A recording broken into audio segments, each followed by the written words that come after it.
Eesti vabastamise sõjamuuseum asutati sõjavägede ülemjuhataja Johan Laidoneri päevakasuga number 5 19. jaanuarist 1919. Rindel käisid tol ajal veel ägedad lahingud ja Eesti Vabariigi püsimine polnud kaugeltki otsustatud.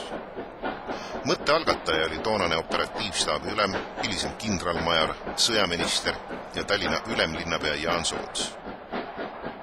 Soots pidas vajalikuks kokku koguda, järjestada ja läbi töötada kõik kasutusel olnud sõjariistad, lipud, dokumendid, ajalehed, raamatud ja muu sõjaga seotud materiaalne vara.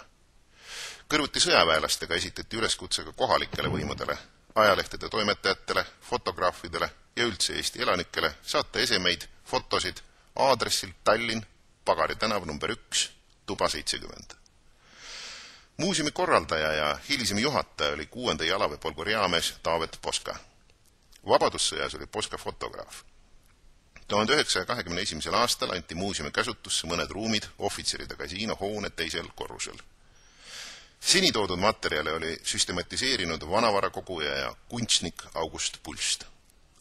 Poska alustas kohe tööd ja juba 24. veebruaril 1922 avati esimene näitus.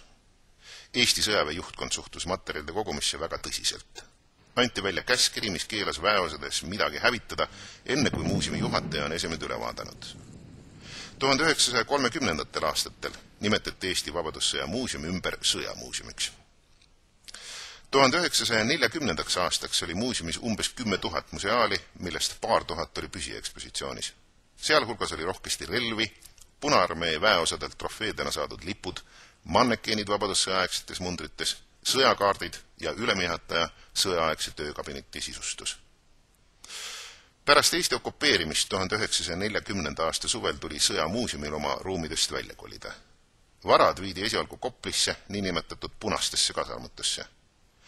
Peagi toodi need aga tagasi vanalinna, Kikendiköki torni. 29. detsembril 1940. määras nüüd juba ENSV hariduse rahvakomissar Nigol Andreesen oma otsusega sõjamuuseumi sulgemisele alates 1. jaanuarist 1941. Varad tuli üle anda ajaloo- ja revolutsioonimuuseumile.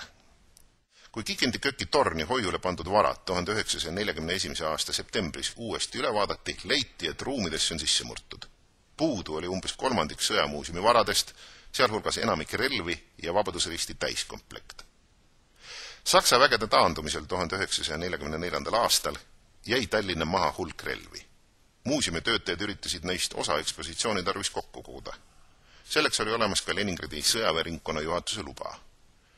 Nõukogude salapolitseile oli relvade kogumine aga teretulnud ettekäändeks puhastuse läbiviimiseks. Arreteeriti 14 töötajat, sealhulgas ka Taavet Poska. Kogutud relvad konfiskeeriti. Muuseumi praeguse asupaiga Viimsi mõisasüdame sai Johan Laidoner 1923. aastal autasuks. Pärast teist maailmasõda olid mõisahooned Nõukogude mereväe käsutuses. Siin asus raadioluurekeskus. 19. juulil 1993. aastal tähistati kindral Laidoneri mälestuspäeva tema küüditamise 53. aastapäeval. Mõisa peahoones toimus Riigiarhiivi materjalidele põhinev näitus kindral Laidonerist. Siis tekkiski mõte, et näitusest võiks tulevikus välja kasvada püsiekspositsioon. 1. märtsil 2001 muudeti kindral Laidoneri muuseum kaitseministri määrusega Riigimuuseumiks, ametliku nimetusega Laidoneri muuseum. 2006. aasta märtsis sai muuseumi uueks nimeks Eesti sõjamuuseum kindral Laidoneri muuseum ning muuseum on 1919. aastal asutatud Eesti sõjamuuseumi õigusjärgune. Tänaseks on muuseumis hoiul 100 000 säilitusühikut. Muuseumist on kujunenud kaasaegne sõjaajaloo uurimiskeskus, mille arsenali kuulub nii püsiekspositsioon kui ajutiste temaatiliste näituste korraldamine. Muuseumi ruumid on saanud sõjaajaloo mineviku, oleviku ja tulevikuga seotud inimeste populaarseks kohtumispaigaks, samuti on sõlmitud koostöösuhted paljude valdkondlike organisatsioonidega. Kavas on erinevate avalike ürituste võõrustamine, temaatiliste trükiste ja videomaterjalide üllitamine, konsultatsioonide pakkumine ja palju muud. Siiski on selge, et muuseumi praegusesse asukohta pole sobiv paigutada fondides leiduvat erinevat sõjaväega seotud rasketehnikat. Ühe võimaliku lahendusena täiesti uue hoone ehitamise kõrval kerkib tänasel päeval esile mereäärne piirkond Põhja-Tallinnas. Sõjamuuseum on sihikule võtnud Patarei merekindluse, et koostöös teiste huvitatud osapooltega kujundada lennusadama ja patarei territoorium maailmatasemel sõja, mere ja tehnikaajaloo teemapargiks.